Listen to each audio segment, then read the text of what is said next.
New ইয়র্কে জাতিসংঘের সাধারণ পরিষদে ইসরায়েলের তীব্র সমালোচনা করায় ও ফিলিস্তিনপন্থী এক বিক্ষোভে অংশ নেওয়ায় কলম্বিয়ার প্রেসিডেন্ট গুস্তাভো পেত্রোর ভিসা বাতিলের ঘোষণা দিয়েছে যুক্তরাষ্ট্র।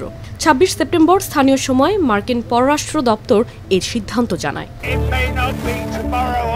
বিবিসি ও এএফপির খবরে বলা হয়েছে, নিউ ইয়র্কে দাঁড়িয়ে পেত্রো যুক্তরাষ্ট্রের সেনাদের উদ্দেশ্যে বলেন, মানবতার দিকে অস্ত্র তাক করো না, ট্রাম্পের নির্দেশ অমান্য করো, মানবতার নির্দেশ মানো।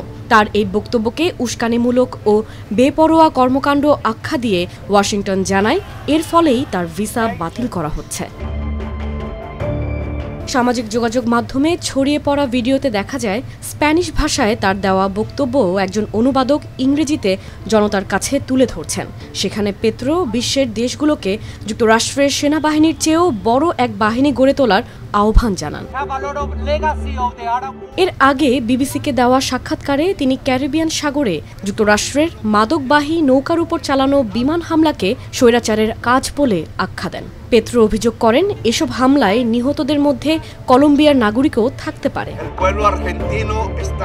এরপর মার্কিন পররাষ্ট্র দপ্তর সামাজিক যোগাযোগ মাধ্যম এক্সে দেওয়া এক পোস্টে লেখে, কলম্বিয়ার প্রেসিডেন্ট নিউ ইয়র্কের রাস্তায় দাঁড়িয়ে যুক্তরাষ্ট্রের সেনাদের নির্দেশ অমান্য করতে বলেছেন এবং সহিংসতা উস্কে দিয়েছেন। তার উস্কানিমূলক কর্মকাণ্ডের কারণে তার ভিসা বাতিল করা হবে। এদিকে কলম্বিয়ার স্বরাষ্ট্রমন্ত্রী আর্মান্দো বেনেদেত্তি এক্সে ক্ষোভ প্রকাশ করে লেখেন, ভিসা বাতিল করার কথা ছিল ইসরায়েলের প্রধানমন্ত্রী বেনিয়ামিন নেতানিয়াহুর, কিন্তু সাম্রাজ্য তাকে রক্ষা করছে। কিন্তু শাস্তি পাচ্ছেন একমাত্র প্রেসিডেন্ট, যিনি সত্যটা সরাসরি বলার সাহস দেখিয়েছেন।